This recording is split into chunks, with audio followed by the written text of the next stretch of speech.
ओम गम गणपतये नमः। ओम नमो भगवते वासुदेवाय नमः।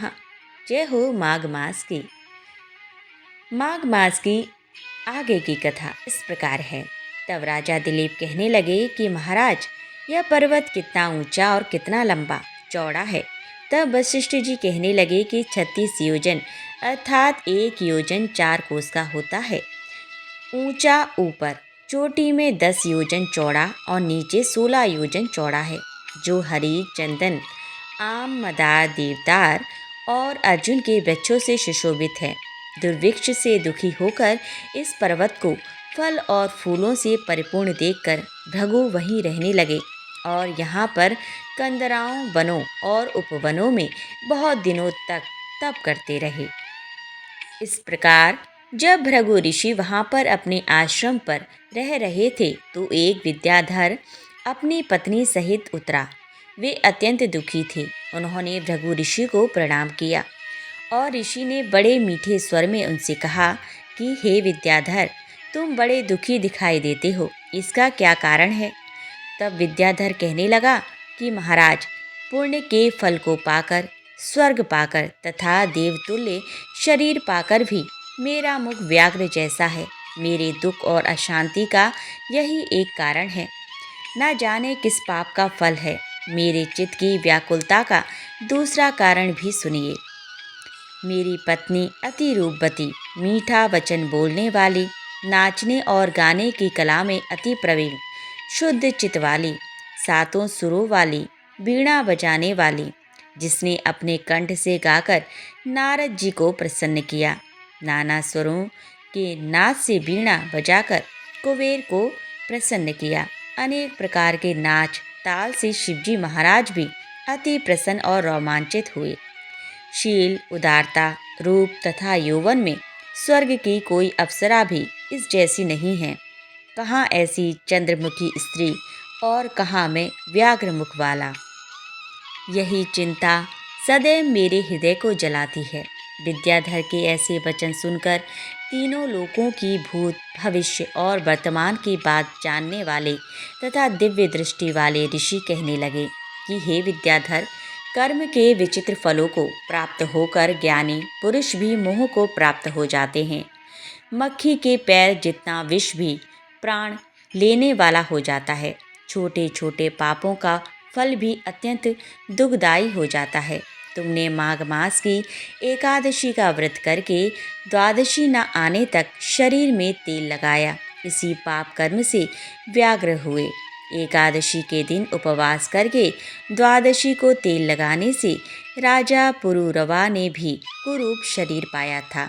तब वह अपने कुरूप शरीर को देखकर दुखी होकर हिमालय पर्वत पर देव सरोवर के किनारे पर गया।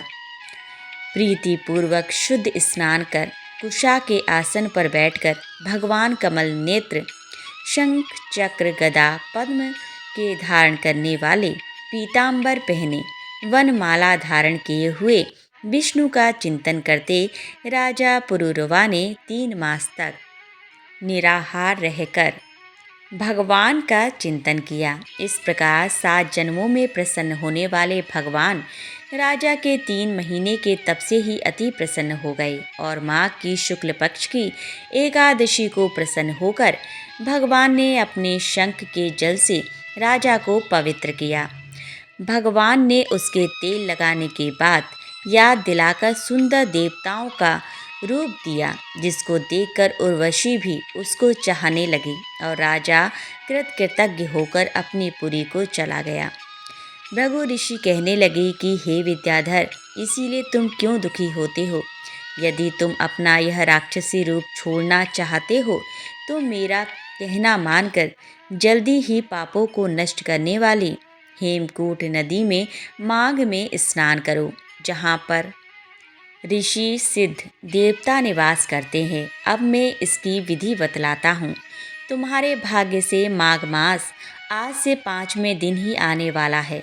पौष शुक्ल एकादशी से इस व्रत को आरंभ करो। भूमि पर सोना, जितेंद्रिय रहकर दिन में 3 समय स्नान करके महीना भर निराहार रहो।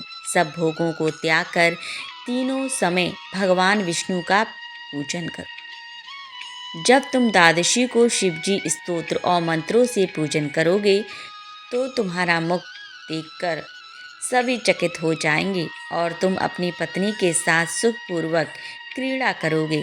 माघ मास के प्रभाव को जानकर सदा माघ में स्नान करो।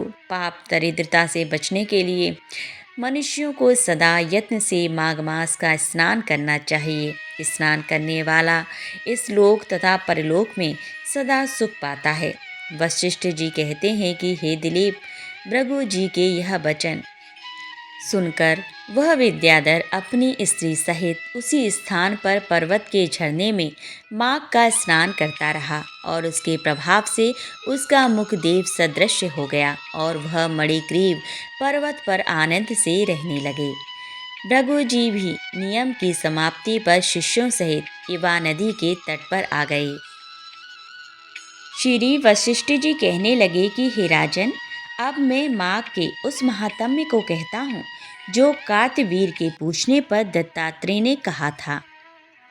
जिस समय साक्षात विष्णु के रूप श्री दत्तात्रेय सत्य पर्वत पर रहते थे तथा महेशमती के राजा सहस्त्र अर्जुन ने उनसे पूछा कि हे योगियों में श्रेष्ठ दत्तात्रेय जी, मैंने सब धर्म सुने, अब आप कृपा करके मुझे माघ मास का महात्म्य कहिए। तब दत्तात्रेय जी बोले, जो नारद जी ने ब्रह्मा जी ने कहा था वही माघ महात्म्य मैं तुमसे कहता हूँ। इस कर्म भूमि भारत में जन्म लेकर जिसने माघ स्नान नहीं किया उसका जन्म निष्फल गया। भगवान की प्रसन्नता, पापों के नाश और स्वर्ग की प्राप्ति के लिए माघ स्नान अवश्य करना चाहिए। यदि यह पुष्ट व शुद्ध शरीर माघ स्नान के बिना ही रह जाए तो इसकी रक्षा करने से क्या लाभ। जल में बुलबुले के समान, मक्खी जैसे तुच्छ जंतु के समान यह शरीर माघ स्नान के बिना मरण समान है। विष्णु भगवान की पूजा न करने वाला ब्राह्मण, बिना दक्षिणा के श्राद्ध, ब्राह्मण रहित क्षेत्र, आचार रहित कुल, ये सब नाश के बराबर हैं। गर्व से धर्म का, क्रोध से तप का, गुरुजनों की सेवा न करने से स्त्री तथा ब्रह्मचारी, बिना जल अग्नि से हवन और बिना साक्षी के मुक्ति का नाश हो जाता है। जीविका के लिए कहने वाली कथा, अपने ही लिए बनाए हुए भोजन की क्रिया, शूद्र से भिक्षा लेकर किया हुआ यज्ञ तथा कंजूस का धन, यह सब नाश के कारण है। बिना अभ्यास और आलस्य वाली विद्या, असत्यवाणी, विरोध करने वाला राजा, जीविका के लिए तीर्थ यात्रा, जीविका के लिए कहने वाली कथा, अपने ही लिए बनाए हुए भोजन की क्रिया, शूद्र से भिक्षा लेकर किया हुआ यज्ञ तथा कंजूस का धन, यह सब नाश के कारण है। बिना अभ्यास और आलस्य वाली विद्या, असत्यवाणी, विरोध करने वाला राजा, जीविका के लिए तीर्थ यात्रा, जीविका के लिए व्रत, संदेह युक्त मंत्र का जप, व्यग्रचित होकर जप करना, वेद ना जानने वाले को दान देना, संसार में नास्तिक मत ग्रहण करना, श्रद्धा बिना धार्मिक क्रिया, यह सब व्यर्थ है। और जिस तरह दरिद्र का जीना व्यर्थ है, उसी तरह माघ स्नान के बिना मनुष्य का जीना व्यर्थ है। ब्रह्मघाती, सोना चुराने वाला, मदिरा पीने वाला, गुरु पत्नीगामी और इन चारों की संगति करने वाला माघ स्नान से पवित्र होता है। जल कहता है कि सूर्य उदय से पहले जो मुझसे स्नान करता है, मैं उसके बड़े से बड़े पापों को नष्ट करता हूँ। महापातक भी स्नान करने से भस्म हो जाते हैं। माघ मास के स्नान का जब समय आ जाता है तो सब पाप अपने नाश के भय से कांप जाते हैं। जैसे मेघों से मुक्त होकर चंद्रमा प्रकाश करता है, वैसे ही श्रेष्ठ मनुष्य माघ मास में स्नान करके प्रकाशमान होते हैं। काया वाचा मनसा से किए हुए छोटे या बड़े, नए या पुराने, सभी पाप स्नान से नष्ट हो जाते हैं।